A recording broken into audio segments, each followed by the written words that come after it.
राजेंद्र जी के पास जाऊंगा। राजेंद्र जी, आपको क्या लग रहा है, ब्राह्मण कार्ड क्यों चल रहे हैं? क्यों, क्या इतनी क्लोज फाइट इस समय आ गई है बीजेपी और कांग्रेस के बीच कि जो 2-3% का भी इधर से उधर हो जाए तो सरकार उसकी बन जाए?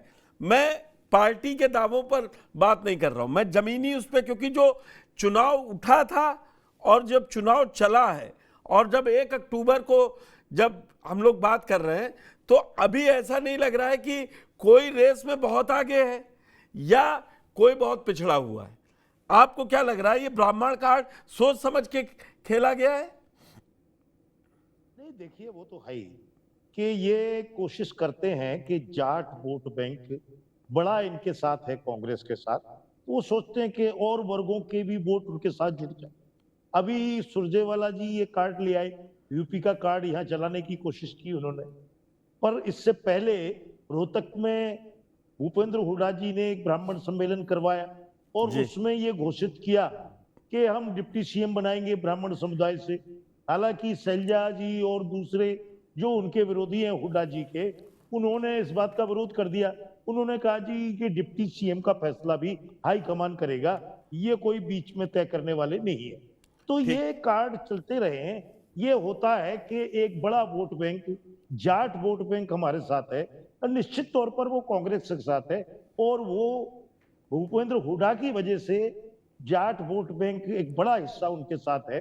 तो वो ये सोचते हैं कि दूसरे वर्गों को भी जोड़ लिया जाए और किसी तरह से जो है बहुमत हासिल करके अपनी सरकार बनाई जाए। राजेंद्र जी,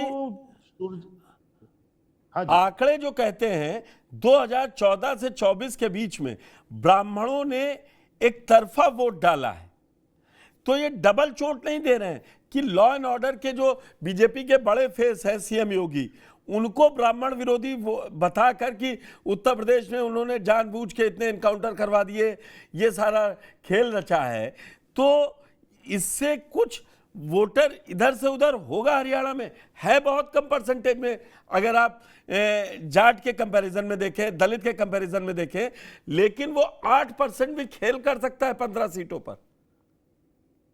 नहीं, देखिए ऐसा है कि इस तरह के बयान से तो पूरा ब्राह्मण वर्ग ये कांग्रेस के साथ चला जाएगा, ये तो एक असंभव सा दिखाई देता है। इतना तो नहीं हो पाएगा। हो सकता है कि कुछ लोग इसमें इनके बयानों की धारा में कुछ बह जाएं, कुछ भावावेश में आ जाएं, लेकिन अब ये देखिए कि ब्राह्मण तो कांग्रेस को छोड़ रहा है। विनोद शर्मा का उदाहरण भी अभी चल रहा था। वो 40 साल कांग्रेस में रहे, 40 साल कांग्रेस में रहे और भारतीय जनता पार्टी में। आज उनका पूरा परिवार भारतीय जनता पार्टी में, उनकी पत्नी चुनाव लड़ रही है भारतीय जनता पार्टी से, शक्ति रानी शर्मा। उनके पुत्र कार्तिकेय शर्मा भारतीय जनता पार्टी की मदद से राज्यसभा में पहुंचे। फिर देखिए यूपी में भी जो है ब्राह्मण नेता तमाम बीजेपी में बैठे हुए हैं। रीता बहुगुणा जोशी बड़ा नाम था, वो यूपी प्रदेश कांग्रेस की अध्यक्ष रही, आज वो बीजेपी में है, बीजेपी से सांसद बनी। तो कांग्रेस जो है ब्राह्मणों की चिंता कर रही है, तो चिंता वो ठीक से करे कि वो ब्राह्मण नेता कांग्रेस से पलायन क्यों कर गए, ये भी तो देखने की बात है। ये पॉइंट है। मैं जाऊंगा सतीश जी के पास, शमशेर जी से ले लूं।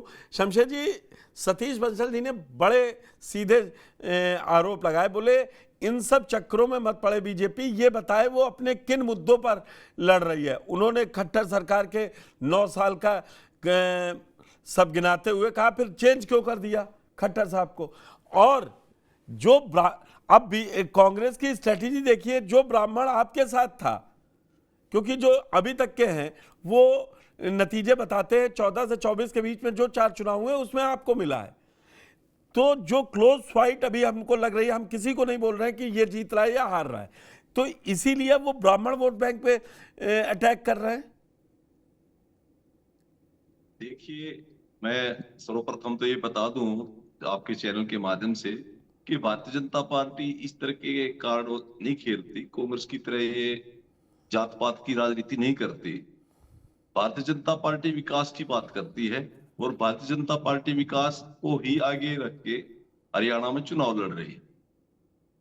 और रही बात ब्राह्मण जो वरिष्ठ नेता है वो हमारे साथ जुड़े हैं, ये अलग बात है कि उन्होंने देखा कि भारतीय जनता पार्टी सबको साथ लेके सबका साथ सबका विकास हरियाणा एक हरियाणवी के माध्यम से आगे बढ़ रही है। तो जो लोग हमारे साथ आए हमने उनका स्वागत किया और वो हमारे साथ हैं। शमशेर जी, एक चीज तय है, आपने 12 टिकट दिए हैं ब्राह्मणों को इस बार भी। अभी अनिल आर्या जी ने भी पुष्टि की और सामने ही है, और कांग्रेस ने 4 ही दिए।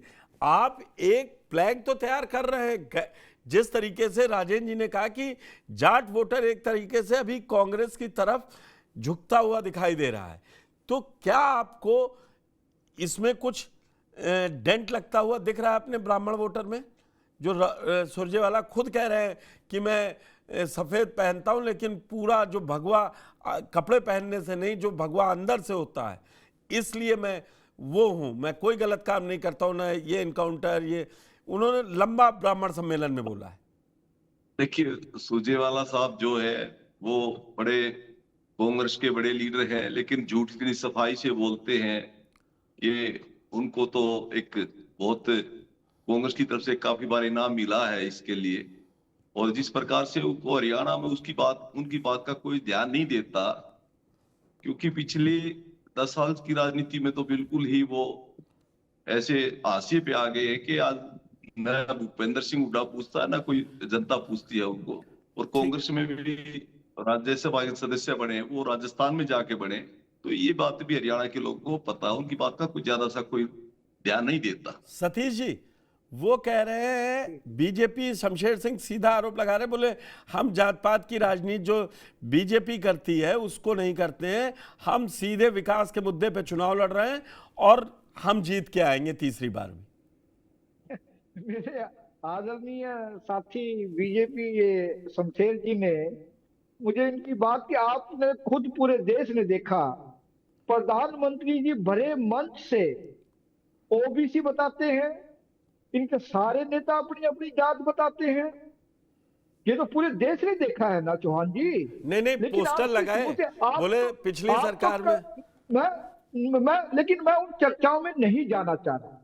मैं इस जो कह रहे कि विकास की बात, आपके चाहे प्रधानमंत्री जी हो, अमित शाह जी हो, जो जो रैलियां कर रहे हैं, एक चीज भी हरियाणा के बारे में 10 साल में अगर इन्होंने किया हो, चौहान जी, हरियाणा जो है 3 चीजों से जाना जाता है, किसान, नौजवान और पहलवान। अगर मैं गलत नहीं कह रहा हूं तो आप मेरी बात को सेटिस्फाई करें। तीनों को, किसानों को इन्होंने किस तरीके से प्रताड़ित किया, पूरा देश और हरियाणा जानता है। किसान क्या मांग रहे थे?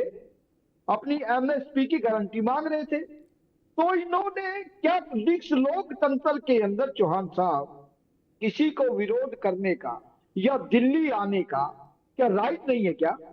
इनके सामने जिस तरीके से हरियाणा की सरकार ने बैरिकेड्स लगाए गए, किल्ले गाड़ी गई, जो अपने लोकतांत्रिक तरीके से जो दिल्ली आ रहे थे अपनी बात रखने के लिए, तो क्या वो सही था? पहलवानों के साथ जिस तरीके से दिल्ली के अंदर जंतर मंतर पर जो हमारे देश का गौरव है चौहान जी, क्या उनको सड़कों पे घसीटा गया? ये क्या हरियाणा की जनता ने नहीं देखा कि उनकी बेटी के साथ क्या हुआ? अब आ जाते हैं नौजवानों के पास। नौजवानों को जिन्होंने एमबीए बीए की हुई है, वो स्वीपर की नौकरी ढूंढ रहे हैं। ये मैं नहीं कह रहा, ये पूरा देश और हरियाणा पर्टिकुलर जानता है। हरियाणा अपने स्वाभिमान से जाना जाता है, बहुत स्वाभिमानी आदमी होता है हरियाणा का, और वो झूठ को तो बिल्कुल भी पसंद नहीं करता। 2014 के अंदर ये लोग झूठ बोल के सत्ता में आए, और मैं बताता हूं कैसे। इन्होंने 2 करोड़ नौकरियों की बात की कि नहीं की? इन्होंने किसानों की आय दुगनी की बात की कि नहीं की? इन्होंने जो धोखा दिया है, और दूसरी बात 2019 के अंदर ये चोरी की सरकार थी, क्योंकि जो लोग इनके साथी जो बीजेपी को जमुना पार की बात कर रहे थे, आपने देख लिया कि हरियाणा की जनता के अंदर इतना गुस्सा है। अभी पार्लियामेंट चुनाव के अंदर उन लोगों का 1% वोट आया था। ये बेवकूफ समझ रहे हैं कि हरियाणा के 2 करोड़ जनता को कि बार बार हम झूठ बोल लेंगे और सत्ता पर ठीक है, अब काबिज हो आप जाएंगे। लंबे आरोपों की फहरिस्त हो गई है। मैं शमशेर जी से ले लेता हूं। शमशेर जी, आपने कहा जात पात की नहीं, उन्होंने विकास की भी आपकी धज्जियां उड़ाई। उन्होंने कहा हरियाणा 3 चीजों से जाना जाता था, किसान, नौजवान और पहलवान, और उन्होंने राइट ऑफ, और ये बात हकीकत है। अम्बाला में मनोहर लाल खट्टर, आपके पूर्व सीएम और केंद्रीय मंत्री, अभी वो कह रहे हैं कि जो अभी बैठे हुए हैं किसान बॉर्डर पे, वो फर्जी हैं। क्या आपको लगता है इससे आपको किसान जुड़ेगा इन बयानों से? देखिए मैं अपने जो साथी प्रवक्ता है, बड़े लंबे चौड़े भाषण, झूठ बोलना तो इनकी कांग्रेस के लोगों की आदत है। सबसे बड़ी बात तो मैं ये बताना चाहता हूं, कांग्रेस के लोगों के दिमाग में ये खराबी है कि 10 साल से भारतीय जनता पार्टी की हरियाणा में सरकार है, तो लोग अपने आप इनके साथ लग जाएंगे और इनकी सरकार बन जाएगी। ये मुंगेरी लाल के सपने देखने छोड़ दे। रही बात किसानों की, भारतीय जनता पार्टी जब से सरकार में आई है तो अकेला हरियाणा ऐसा है जहां 24 फसलों का एमएसपी दे रहा है हरियाणा। उससे पहले 14 फसलों को दे रहा था। आपकी पंजाब में कोई सरकार रही है, वहां कोई ऐसी बात नहीं रही कांग्रेस की, और दूसरे स्टेटों में भी एक भी फसल पे इन्होंने एमएसपी नहीं दिया। हरियाणा में एक बात, 14 फसल होती है नहीं। अरे आपको पता नहीं ना, आप कभी खेतों में गए फसलों नहीं। की बात कर रहे हैं, 24 अरे फसल आप कौन सी है कभी, हरियाणा में अरे जिनके ऊपर ये दे आप रहे जब हैं? बोल रहे थे, आप जब एक बोल रहे एक थे लोग सर, बोलिए तो। मैं नहीं बोल रहा था। आप डींगे मार रहे थे तो मैं नहीं बोल रहा था। आप प्लीज सुनना सीखो। कांग्रेस के लोगों में यही बीमारी है कि वो सुनना चाहते नहीं, ना वो जनता की सुनते हैं, ना कि साथी प्रवक्ता की सुनते हैं। मैं बताना चाहता हूं आपको कि आज जो बाजरे का जो रेट है और जो 2000 आपके 14 से पहले था, उसमें आप हरियाणा में जाएं, आप महेंद्रगढ़ जाएं, आप भिवानी जाएं, आप हिसार जाएं, तो आपको पता चल जाएगा उस टाइम क्या रेट था, अब क्या रेट है। एक बात, कांग्रेस के राज में एक पैसा इन्होंने किसानों को नहीं दिया। हमने माननीय मोदी जी के राज में और माननीय मनोहर लाल जी के राज में किसानों को जो भी किसी प्रकार का नुकसान हुआ, वो सबसे ज्यादा, आज पूरे भारत में सबसे ज्यादा 12,000 करोड़ रुपए किसानों को मुआवजे के रूप में हमने दिए।